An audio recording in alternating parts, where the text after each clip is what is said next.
The salvage helmet cam froze on a reactor board that should have been dead. 7 green dormancy lights burned in a neat row. Then the 4th light changed to amber. No command appeared in the log. No officer spoke on the bridge. The human flagship Meridian Ash had surrendered 19 minutes earlier. A Halvenni inspector off-camera asked, very calmly, who authorized that? In the celebration hall above orbit, 4,000 Compact officers were still applauding humanity's fall. The Compact cheered because every green light meant humans had finally learned to leave value behind. This report concerns why that conclusion failed.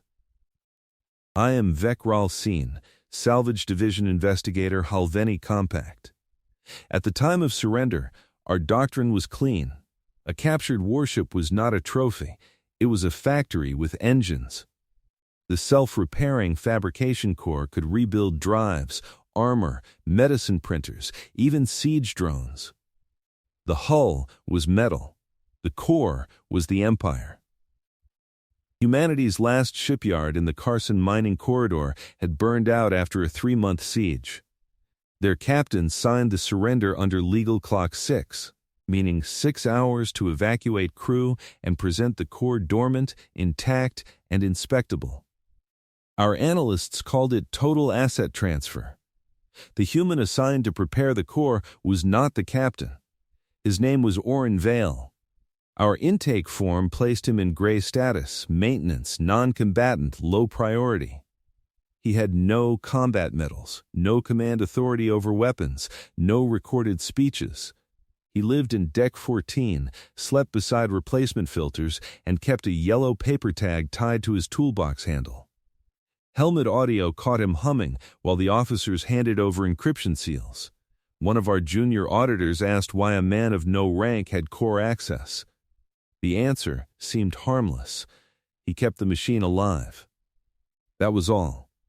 Then Orin filed a maintenance log nobody requested. The log read, "Core not to be released serviceable." Our translation engine marked it as poor grammar. It was not. Before the war, Orin worked at a civilian orbital dock where old equipment was either locked, stripped, or red-tagged. One winter, a pressure torch he had left working was borrowed after hours. The dock survived. 2 apprentices did not return to their bunks. After that, Orin tagged broken tools, useful tools, borrowed tools, anything that could harm someone in the wrong hands. Our files called the habit compulsive inefficiency. At hour 1:12, he placed the yellow tag on the fabrication core access rail. The captain ordered standard dormancy shutdown. Orin acknowledged. His voice was flat, tired, and ordinary. He entered the first 8 codes correctly. Green, green, green, the inspection crew advanced through Corridor C with restraint bands ready, not because we feared him, but because protocol disliked unsupervised hands near value. Then he entered a 9th code. There is no 9th code in dormancy. The amber light appeared. The core opened an emergency overload purge, written for active battlefield capture, not signed surrender. Our command table went silent for exactly 3 seconds. Then, Salvage Marshal Ivrat said, "Stop the janitor." That order was reasonable. Every absorbed species in Compact history had protected survival hardware. Crews sabotaged sensors, wiped maps, cracked fuel lines. But they did not destroy fabrication cores past recovery. Hardware meant bargaining power. Hardware meant future shelter. Orin Vale did not treat the core as shelter. He treated it as a tool somebody dangerous wanted to borrow. This was the midpoint of the incident, although none of us understood it. We thought we were watching sabotage. We were watching a maintenance man finish a work order. When our restraint team reached him, he was sealing evacuation locks for his own people and opening a side hatch for ours. The lead trooper reported confusion. "Human is granting us an exit route," she said. "Request updated hostility classification." No answer arrived in time. Orin had broadcast a map to the salvage team. not away from danger but around the purge vents. It cost him 39 seconds. It also moved our people exactly where the protocol detected tampering. A junior engineer warned the marshal that physical restraint might accelerate the purge. The marshal replied that no rational asset holder would complete irreversible loss while still inside the asset. He was correct by every model we owned. The restraint band touched Orin's wrist. The core decided capture had begun. The purge changed sound first. Helmet microphones recorded a deep metallic note like a ship-sized door being dragged across stone. The drive lattice lit from inside, not with thrust, but with broken geometry. Space around the Meridian Ash folded into bright seams and black gaps. Our physics labels called it non-aggressive containment failure. The humans on escapecraft did not cheer.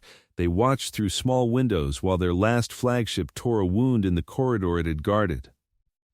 Orin's final live feed showed his yellow tag fluttering against the rail.